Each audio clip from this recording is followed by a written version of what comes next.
to me to I hit go, to go live.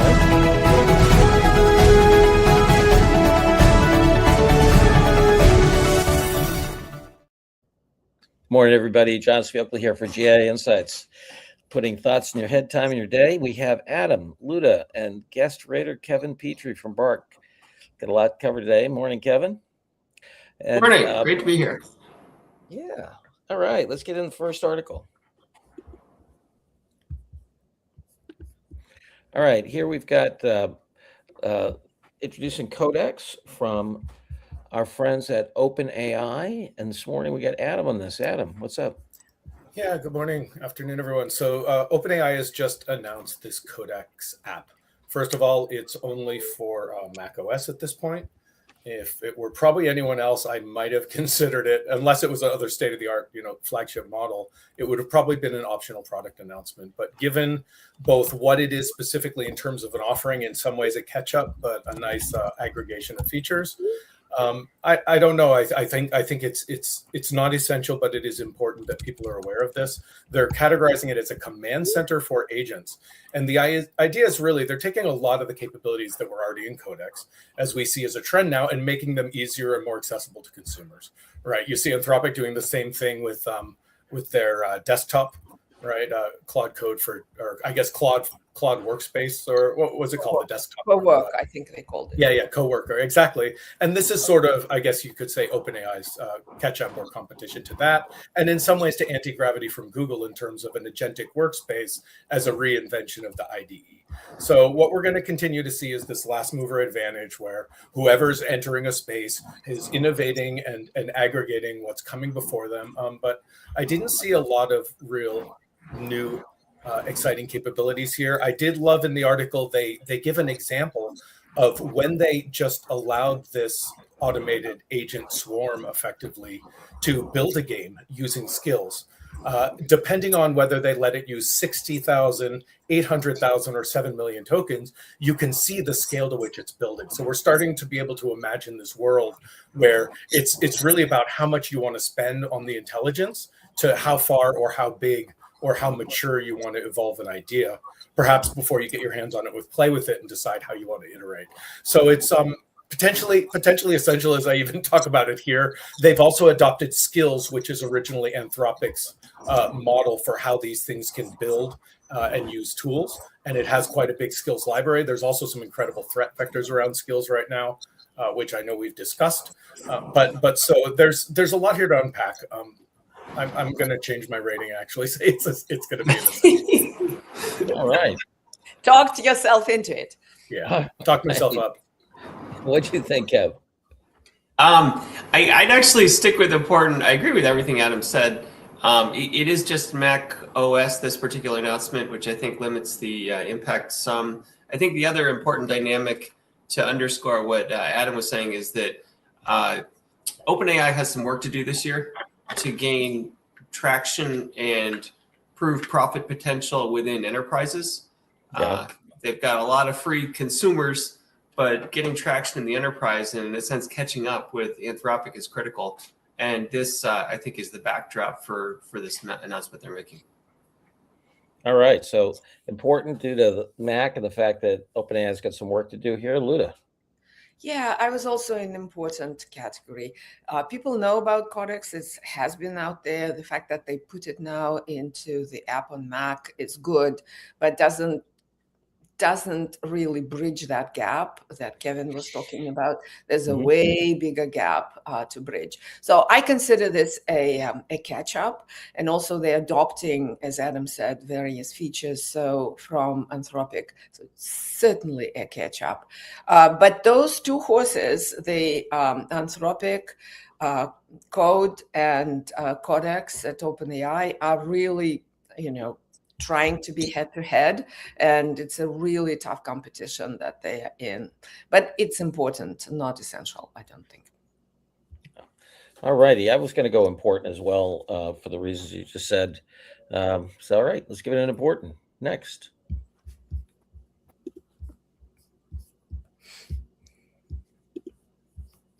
We've got Claris Care is using Amazon Bedrock to deliver contact center interactions. Pretty detailed article on this. What do you think, Kevin? Yeah, so it pains me to say it. I do think that this is a rare case of an optional case study from AWS.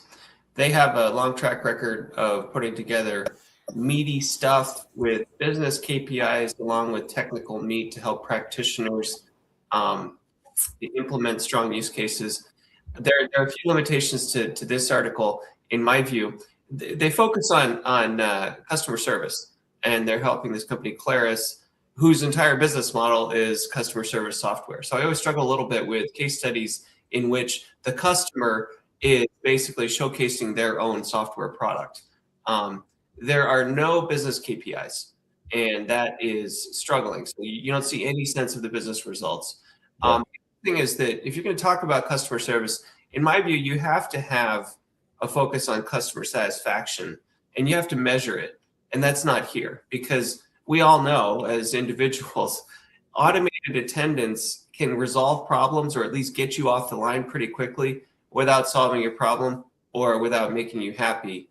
And so in that sense, what we're left with is an engineer's version of how they're doing something cool in the background to solve customer problems. That's cool. It's interesting that they're getting away from the decision tree to step 1, step 2, step 3 in terms of automated buttons to push about what your problem is, and just listen to natural language and start to articulate the solution there. That's interesting. There's also some interesting stuff in the background about how engineers can create the solution. But if you're not going to talk about business results or customer satisfaction, and it's a customer service case study, then I don't think you're essential or even important. All righty. Got an optional here. What'd you think, Luda? Yeah, I agree with Kevin.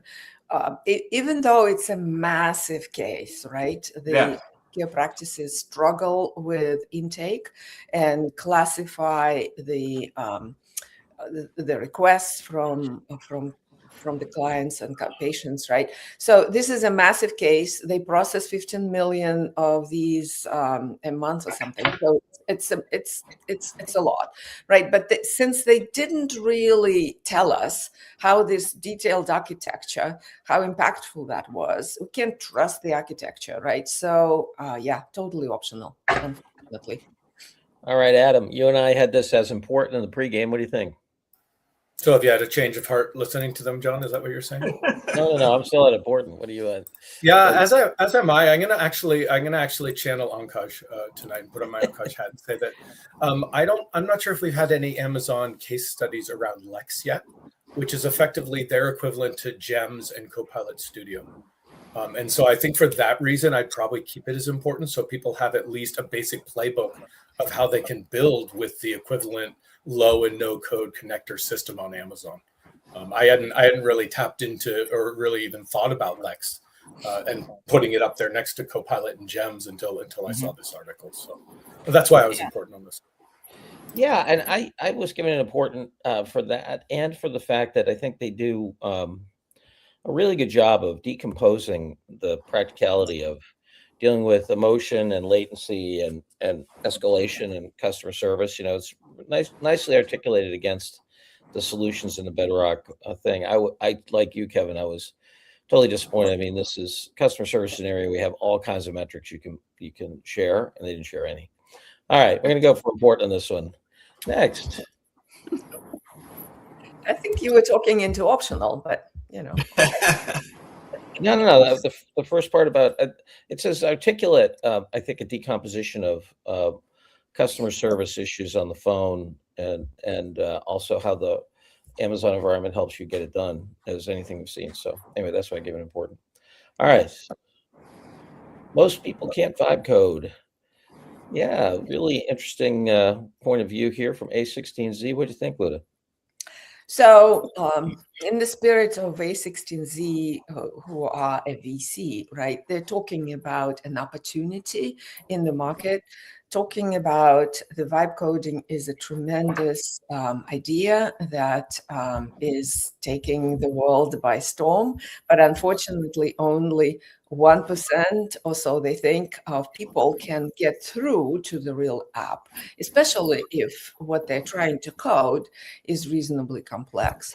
So So, and it's for different reasons. If we can scroll to the section of the article that says why this is hard, and that kind of, I agree with these three problems. The setup problem, and in a lot of times, it kind of requires the people who really understand how the software works and how the integration works to set up all the pieces to really put it in production. The security problem for sure, to set it up, and also imagination problem. If you don't know what the software can do and how like UI can work and whatnot, you would never actually go there.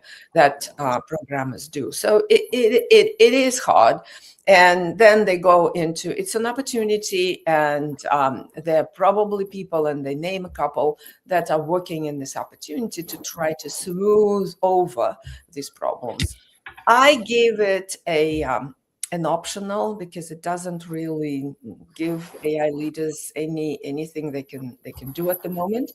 But I'm sure Adam and Kevin, you might have other things to add here. Yeah, what do you think, Adam? Well, I'm obviously, or maybe not so obviously, very bullish on this idea. It was me that just posted in the chat there as Vibe Academy and Guild, and I'm all about this. I couldn't agree more. It's interesting, though. I rated it as optional as well. I think Justine didn't do enough to actually show some thought leadership in the space and actually answer the question. The title is "Here's How We Fix That," and I felt like she could have done more to actually say how we fix it rather than saying that there's an opportunity to fix it. And I think the answer is really people have to stop talking about it. They need to start doing it, and they need to do it with other people so they can figure it out together and go on this journey. Like, you got to take a first step and you got to get going, and we need to build places for people to do that. So check out Vibe Academy on X if you get a chance. And yeah, I still think this is probably a very important topic. It's the year of the builder for everyone to automate their lives, but for enterprise, this is an optional. But a lot of people get frustrated. This didn't really put it as a core of one of the. Yeah, and they're trying to figure this out on their own. Right? That, and then the LLMs ask them for money because they run out of tokens, and they say, I don't want to be putting hundreds of dollars on the line here. I'm just experimenting. So a big percentage just turn back and say, okay, I'll stop. Let for now. All right, Kevin, where are you on this article? Big topic. I'll go with the optional. Agree with Adam and Luda. I think that the other angle is that there's a generational aspect to this as well. Younger people are always better with technology, and so there are two forces. One is young people are not as excited about hardcore computer programming degrees because of these pressures on coding skills and reduced demand. But the average youngster, I think, is going to be more technically savvy and more into vibe coding. So if you look at that group of 20-something entrants to the workforce now, that's where there's a real future. And targeting that group business-wise in terms of education, I think, is the real opportunity to change this. Well, yeah, I'll just jump in, Kevin. Microsoft's early findings was actually that more senior managers did better. Oh, really? Okay, so that's AI. They expected the more effective adopters to be the younger ones. And where I see this fitting is actually where as people who are subject matter experts actually lose their jobs, it's an opportunity for them to actually leverage their expertise and harness these engines to retool themselves. I was going to go there, Adam. Yeah, I'm reminded of, so Alan Kay, the guy who invented object-oriented programming and first employed at Xerox PARC. He, this notion of vibe coding or whatever, people actually doing code is something, passion of his entire life, right? Anyway, he did lots of things to try to make that happen, including the one laptop per child thing through, MIT and so forth. The big challenge in this thing, and Adam and Alan has always said, there is no powerful tool that you can learn quickly. Language takes you a number of years to learn. Mathematics takes you a number of years to learn. So, he thinks it's a false. He thinks by assuming that you can do powerful things with very little training, essentially leads for ignorance and danger, right? And also, so there's no getting around. Now, these tools, I think, are much more. They're powerful in different ways, and they take a lot of the drudgery out of using software. But I agree with them that, and I mean, this is a guy who also plays, a 3 keyboard pipe organ and stuff. If you're going to actually use that thing, you have to study, right? See, John, I so, think of it. uh-huh. I think of it more like skydiving or scuba diving. You got to go through the training to understand how to do it safely, and then you can do something that's quite dangerous actually, and have a high degree of expected outcome. I want to add one. What a rush. For Adam, to your point about industry experts, in Women Applying AI, it's fascinating.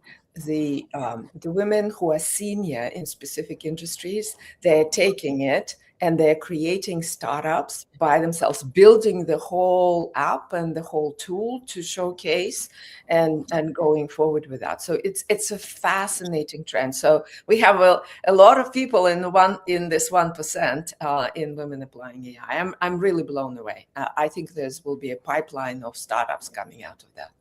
Oh yeah, I do too. I just agree with Alan. Telling people that you can be a genius, without working at it, I think it's a false promise. Yeah, but I do agree that hey, you can say to people, hey, if you learn how to do scuba gear and don't kill yourself with it, you can see all kinds of stuff you can't see on the surface. So that's awesome. Yeah, it's interesting that there's a book called Fifth Generation in the second wave of AI in the 80s that basically had scuba gear as the fundamental analogy underneath AI.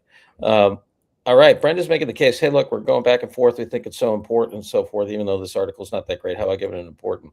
I think I'm gonna go with Brenda on this one. All right, Brenda, thank you. Important. Next. Okay.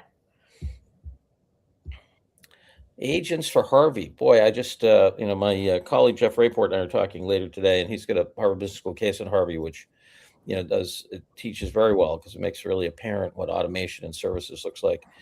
Big new update from Harvey here. So let's see. What did you think? It's me, John. Adam. Look, I think I might have even said important in the pregame, but I'm really feeling optional. Maybe it's that this is like everyday miracles now at this point. But what Harvey's done here is pretty extraordinary. I'm not sure what an AI leader could do with it. Potentially, the evaluation pipeline alone might make it worth and important. But effectively, Harvey has figured out how to. Harvey is this legal agent network, and they've built this thing which is a data factory, which actually enables their agents to identify entire new legal frameworks in new countries where they don't have governance and build the skills it needs to be able to connect and use them, which is pretty unbelievable. So at a high level, to talk about this data factory as an intake engine, an evaluation pipeline, and a configuration layer is pretty straightforward. But when it actually gets under the hood in the evaluation pipeline and how the agent performance actually occurs, and they get into specifically the number of tokens they use per evaluation, it's really quite insightful and shows some good thought leadership. So an important read for me. Yeah, I thought it was really interesting the way they vet new sources. Kevin? Big topic. I'll agree with important. Stocks crashed yesterday. A few stocks such as LegalZoom, Thomson Reuters, other stocks that were viewed as real, whose legal capabilities in terms of software were under serious pressure from a new announcement from Anthropic about their legal capabilities. I think you guys might have covered parts of this, and I posted on LinkedIn last night about it. But I think the key point is that Harvey is kind of showing that the right package to apply AI and Gen AI to your domain expertise is packaged commercial supported software, as opposed to a standalone LLM, in my view. And so I think that Wall Street right now is wrestling with, can you just have ChatGPT or Claude remove the need to buy packaged software? I don't think you can. I think that people need that packaged experience, the rich agentic experience that folks like Harvey are providing. All right. So you're going to put this guy at important, optional? I'd say important, yeah. Important. Luda? Yeah, I am actually agree with Vivek, who is saying essential. Let me make this case. I think in every enterprise, there is new pipeline of data that you can add to what you already have. Figuring out a way to get that intelligence in smartly and safely with the right evals for your industry is an essential area. And I think this article actually talks about legal, but it's scalable to other industries. So I just think it is an essential topic, and it does it very well. In terms of in terms of laying it out. Pardon me? In terms of how you would actually do it, it talks about what needs to be ingested, how do you look at sources, how do you evaluate them, how do you put them in, all of that. So you're creating an intelligence intake pipeline that every business has to take a look at. I agree with those points. Very applicable across industries. Yeah, I hear you. I think I'm going to give this an important note. I mean, it's so specific to Harvey, and if the article were more about the general argument, I would give it an essential. But I think this one's very contextualized to Harvey. And I hear you. They lay it out in such a way that you could use it someplace else. But we're going important in this one. Okay, next we have strategery. A thing I have never found anything on this blog the least bit interesting and often wrong, but people love it. So what do you think here, Kevin? You've led the witness. So, John, I think this is interesting. This fellow, Ben Thompson, is he's voicing and exploring some concerns that have arisen about packaged software overall. This builds on prior points I made with the focus on Microsoft. So I think he points out that there have been these waves of anxiety about the incumbents, partly driven by the press, which is always looking to put you on the precipice of a big change. So there were worries that Google would be in a bloodbath because of OpenAI, worries about Apple, Meta, and now Microsoft. And in each case, the worries go up and down. But the idea is that you can have OpenAI or LLMs that start to disrupt the core software business. And there are a couple of reasons why. One is that AI written code makes it easier for anyone to create software. Therefore, why would you need something packaged from a company like Microsoft? Another challenge is that you've got the bet that Microsoft is allocating its own GPUs, its own capacity to support and build its own products at the expense of supporting cloud customers. And so that has a profit impact as well. Overall, I didn't think that this company, that Ben had a definitive statement to make about the future of Microsoft. He does explore some important disruptive trends introduced by Gen AI. I personally believe that you need trustworthy packaged software that's maintained by a commercial third party in order to safely embed AI into your business workflows, which is the next big step for adoption. So I personally think that the Microsofts of the world are in pretty good shape, and commercial SaaS companies are in pretty good shape in the world of AI. I don't think OpenAI or Anthropic are going to take all that business. I would say for this article, optional. Optional in this article. What do you think, Luda? Triple optional for me. This is really all speculation. And I can come up with one way of looking at it. And as he demonstrates, his projections of the past didn't quite come through. And so it's really all speculation. I really don't think the leaders should pay attention. Optional for me. Adam? Yeah, look, I'm optional on this. I think Kevin nailed it. If my night job is the vibe coding, then my day job is that secure, governed framework for enterprise, literally working as Microsoft's largest partner in Australia. And 100% couldn't agree with you more there, Kevin. There's a tremendous opportunity there as well. I think he missed a little bit on this article also in terms of the fact that Microsoft is moving away from licensing anyway, and they're more than happy to just have consumed revenue on their cloud. That's where they're going with their CSP offering. They're getting away from the enterprise agreements and the per licensing models generally towards renewable annuitive services that are monthly subscriptions. So subscriptions will stay, but a lot of it's just going to move over to the consumption model. And if someone's entire security posture and their entire cloud is in Azure, they're going to continue to transact in Azure. They're just going to move it from licenses to consumed inference, and Microsoft will continue to do just fine, in my opinion. Yeah, I'm with that. That being said, this is a triple optional article. Yeah. And Adam, I might just add real quick. I appreciate that. The A16Z article that I think you guys dubbed as essential reading just last week has some really important CIO survey results, and they talked about the greatly overstated demise of SaaS. They think that, and they're seeing that people are preferring SaaS to LLMs to address different business functions, even compared to a year ago. Yeah, I'm there with. I think the SaaS thing is way overblown. I don't think it's going to be the end of SaaS. I think that there are more systems of record, and systems of record are so expensive to create and implement that I think people will use them as resources. Now, will they have the next growth in terms of innovation and so forth? No, but will they still be there? Yeah, I think so. I actually think this is going to make the systems of record more valuable, because now that becomes the touchstone for all the agentic stuff that's happening on top of them. So it's like the time right after Xerox and IBM announced the paperless office. That's when paper consumption went wild, because everybody had laser printers, and so I think that's what's going to happen with SaaS and systems of record. Anyway, optional on this. I won't go into the many ways that I find this article annoying. We'll just leave it Okay, good. All right.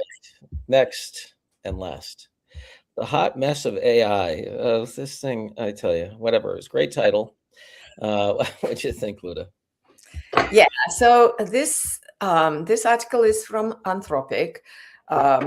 They hired a couple of interns. They call them fellows for the summer, and they took the question of when AI systems fail, what happens? Do they fail systematically, pursuing the wrong goal that we didn't want, or do they fail into a hot mess?